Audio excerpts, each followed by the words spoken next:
Good afternoon दोस्तों। पिछले कुछ दिनों से घर में कुछ भी ठीक नहीं चल रहा है। बहुत ज़्यादा मैं सही शब्दों में बोलूँ तो जितना बुरा हो सकता था ना इन दिनों उतना हो लिया। कशिश आई है, उसके बाद से बहुत सारी चीज़ें चल रही थी। एक्चुअली कशिश के आने की खुशी तो बहुत थी हम लोगों को और बहुत अच्छा भी लगा। प्लान्स भी बहुत सारे थे कशिश को लेके जाने के, कहीं घुमाने के, कुछ करने के, लेकिन कुछ भी नहीं हो पाया।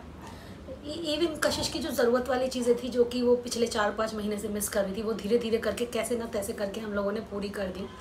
और शुरू का जो पहला वीक था ना वो तो थोड़ा सही गया हमारा, कि उस वीक में मैं कशिश को थोड़ा बहुत बाहर ले गई, थोड़ा घुमा दिया उसको, उसकी ज़रूरत की चीज़ें उसे दिला दी।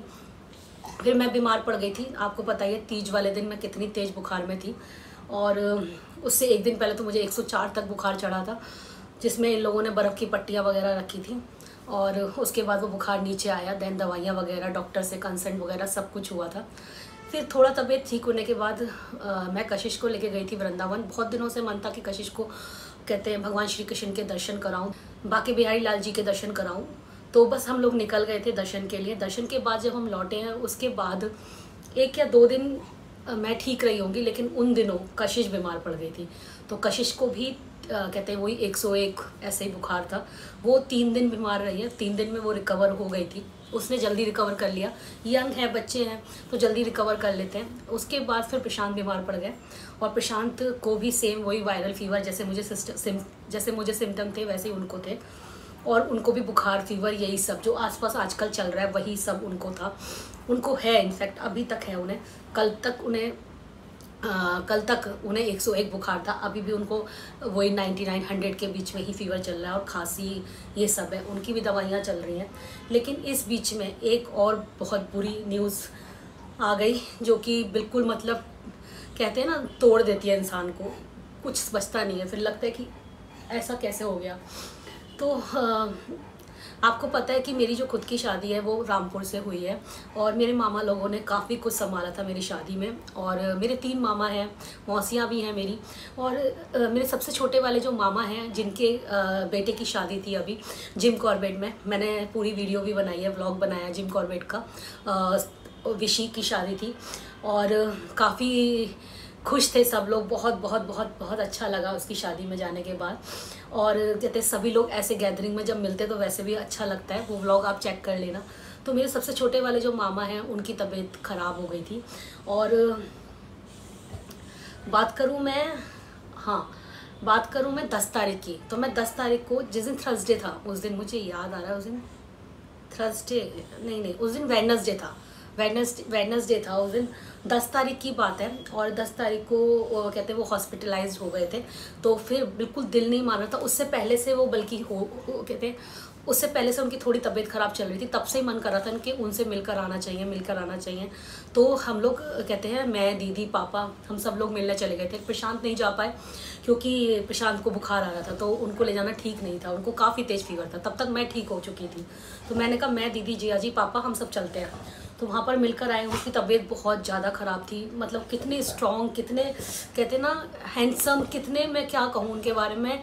आप उन्हें व्लॉग में, कभी पुराने व्लॉग का एक आध क्लिप में लगा दूँगी तो आप उन्हें देखना। बहुत बहुत सुंदर और सबको लेके चलने वाले, सबका ध्यान रखने वाले, मतलब बहुत केयरिंग थे। और जब उनको मैंने बिस्तर पे इस तरीके से देखा, बेड पे देखा हॉस्पिटल के, तो मतलब कहते हैं ना बहुत दिल को दुख पहुँचा।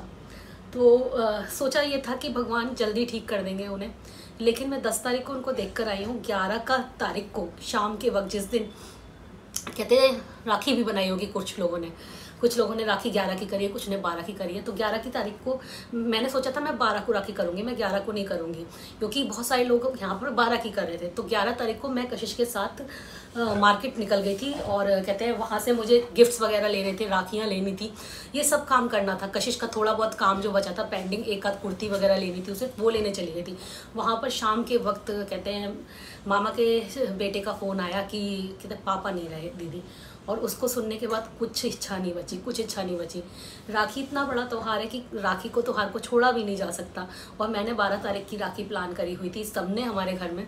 तो फिर हम लोगों ने 11 में ही रात में राखियाँ टाई कर ली, मतलब बांध ली, बस जैसे तैसे बांध ली। कोई त्यौहार नहीं बनाया, कुछ नहीं किया, जिससे कि 11 तारीख को राखी कर लेते हैं, क्योंकि 12 को फिर हम नहीं करेंगे, क्योंकि 12 को करने का मतलब ही नहीं बनता, क्योंकि 12 को क्रिमिनेशन था मामा का। सुबह सुबह हम लोग निकल गए वहाँ पे, और मैं क्या बोलूँ, बहुत बहुत बहुत दुख हुआ, क्योंकि ये सब चीज़ें ऐसी होती हैं कि आपका बचपन जुड़ा होता है इन चीज़ों से, आपकी मेमोरीज जुड़ी होती हैं। हर एक दिन मामा का वो याद आने लगा, आँखों में मतलब झलके आने लगी, जैसे हम छोटे थे जब मामा के नानी के घर जाते थे, कैसे मामा हमें बोलते थे कि तुम लोग ना शाम को सब तैयार रहना, मैं तुम्हें पिक्चर दिखाने ले जाऊंगा, तुम लोगों को आइसक्रीम खिला के लेके आऊँगा। और बहुत सारी ऐसी, क्योंकि इतने सालों का साथ है तो इतनी छोटी छोटी बहुत सारी यादें। और मैं अपने मैके से बहुत ज़्यादा अटैच भी हूँ, आपने देखा होगा अपने मेरे ब्लॉग्स में। मैं काफ़ी मेरी ननिहाल है, जबकि एक तो होता है मैका, एक ननिहाल से भी मैं बहुत ज़्यादा अटैच हूँ अपने और ननिहाल के लोग भी हम सबसे बहुत ज़्यादा अटैच हैं, बहुत ज़्यादा प्यार करते हैं। बिल्कुल मम्मी के जाने के बाद भी हमें कभी ऐसा एहसास नहीं हुआ कि जैसे हमारे घर में कोई नहीं है। मामा हुए, मौसियाँ हुई, उन सब ने बड़ा ही प्यार दिया है। तो ये सब देखने के बाद मामा का कल था क्रिमिनेशन, मैं कल वहाँ निकल गई थी।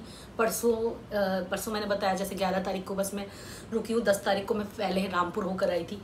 तो इन 3 दिनों में ना इतनी भागा दौड़ी हुई और इतना ज़्यादा कहते हैं ना मेंटल स्ट्रेस, और दिल कहते हैं ना दिल को, मतलब एकदम मैं क्या बोलूँ, मेरे पास शब्द नहीं है। तो उस समय मुझे भी रात में जब मैं लौटी रामपुर से तो मुझे भी 101 बुखार था। अभी सुबह मुझे 102 बुखार था। मुझे फिर से फीवर आ गया, जबकि मैं तो पूरी तरीके से ठीक हो गई थी, दोबारा से मुझे फीवर चढ़ गया है और गला भी ख़राब है। अब खैर मैं फिर से वही दवाइयाँ लूँगी, और नहीं तो डॉक्टर से कंसल्ट करूँगी। तो बहुत कुछ इन दिनों हो गया है। कशिश को जो मैं टाइम देना चाहती थी, मैं बिल्कुल उसे समय नहीं दे पाई। कशिश के लिए भी मुझे थोड़ा सा बुरा लग रहा है, लेकिन क्या कर सकते हैं, जब सेहत ही सही नहीं है तो क्या कर सकते हो आप। और घर में इतनी बड़ी बात भी हो गई। और मेरे जो छोटे वाले मामा थे ना, पूरा माहौल बना के रखते थे शादियों में। जब भी किसी के घर में कोई भी शादियाँ होती थी तो उनका जो डांस था ना, वो कहते ना, एक तो होता है फैशन स्टॉपर, एक होता है डांस स्टॉपर। मतलब वो अपना उनका एक डांस का आइटम ज़रूर रहता था, तभी जाके कोई शादी जो है कंप्लीट होती थी। अगर वो नहीं करना चाहते थे तो हमारे घर के सारे लोग उन्हें बोलते थे करो करो। और वो जो माहौल बनता था, सब लोग बड़े मज़े लेते थे, देखते थे, एंजॉय करते थे उस मोमेंट को। वो मोमेंट अब कभी वापस नहीं मिल पाएगा हमें। बहुत दुख हो रहा है। सोचा नहीं था मामा हमें छोड़ के चले जाएंगे। मम्मी के बाद मामा, मौसी, इन सब से ही हम लोगों ने अपना रिश्ता रखा है। अटैचमेंट है, प्यार है, बहुत केयर भी है। तो उनको जाते हुए देख के बहुत दुख होता है। इतनी बड़ी न्यूज़ थी, मैंने सोचा जब मैं आपके साथ अपनी खुशियाँ शेयर करती हूँ, अपने हर एक दिन का रूटीन शेयर करती हूँ, तो इतनी बड़ी बात कैसे मैं आपसे छुपा लूँगी, कैसे मैं आपको ना बताऊँ। ये भी तो मेरे रूटीन का, मेरे दिन का, मेरे दिल का हिस्सा है, जिसे हो सकता है कुछ लोगों को ये सब बातें अच्छी ना लगती हो सुनने में, लेकिन गाइस ये भी मेरी ज़िंदगी से जुड़ा हुआ है, एक सच है जो इन दिनों चल रहा है। बहुत बुरा फील हो रहा है। कल से बहुत मैं रो चुकी हूँ, कल से भी बहुत ज़्यादा टेंशन में हूँ। और कहते हैं इवन प्रशांत नहीं जा पाए इस बीच में, क्योंकि प्रशांत को बहुत फीवर था। तो मैंने उनको मना किया कि अगर आपको फीवर है तो आप मत जाओ। मैं ठीक थी इसलिए मैं गई, लेकिन मुझे नहीं मालूम था कि लौटने के बाद मुझे फिर से फीवर आ जाएगा। खैर अभी तो फ़िलहाल अभी मैं 1-2 दिन रेस्ट करूँगी। तो बस लास्ट में आप लोगों से इतना ही कहना चाहूँगी कि गाइस, आप अपनी दुआओं में हमें याद रखना।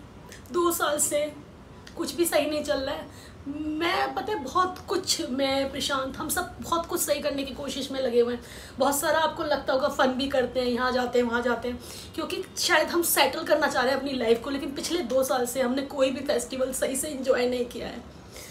पिछले साल राहुल जी एक्सपायर हो गए थे, तो हमने कोई फेस्टिवल नहीं मनाया मन से।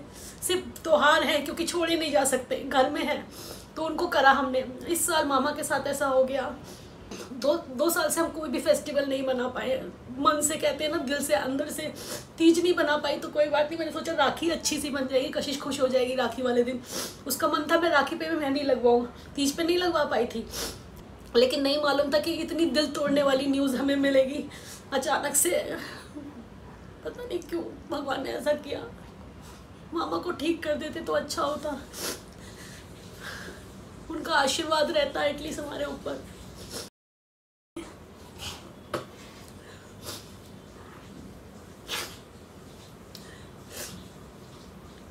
खैर अब कशिश 1-2 दिन में निकल जाएगी, उसकी भी टिकट हो चुकी थी पहले ही, उसको भी मैं सही से समय नहीं दे पाई, मैं खुद ही इतनी उलझनों में उलझ। यही वजह है कि मैं इतने दिनों से कोई ब्लॉग आपको रेगुलर नहीं दे पा रही हूँ। बहुत सारी चीज़ें घर में चल रही हैं, बुखार और बीमारी तो चली रही है साथ साथ, ये सब भी हो गया है।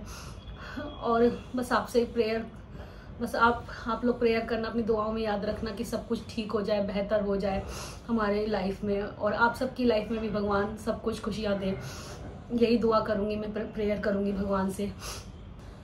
जब मैं आप लोगों से हर एक चीज़ शेयर करती हूँ, अपना डेली का रूटीन शेयर करती हूँ, आपके साथ खुशियाँ शेयर करती हूँ, तो जब कोई दिक्कत आई है, प्रॉब्लम हुई है, कोई मेरे साथ क्या चल रहा है लाइफ में, ये सब भी आपके साथ शेयर करना बनता है, और जो कि मेरी ज़िंदगी से जुड़ी हुई चीज़ें हैं।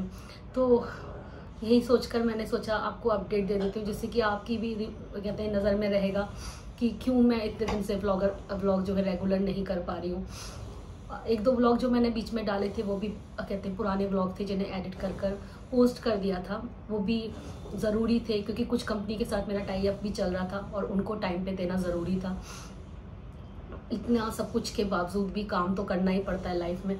कुछ चीज़ें हैं जिन्हें आप छोड़ नहीं सकते, जिन्हें आपको करना ही, अगर किसी से आपने प्रॉमिस किया है तो उसको पूरा करना ही पड़ता है। चलिए दोस्तों, मिलूंगी एक और अच्छे से वीडियो के साथ। उम्मीद करती हूँ कि आप लोग मेरी इस बात को समझेंगे, अपना प्यार कमेंट सेक्शन में देते रहेंगे। Bye bye and lots of love.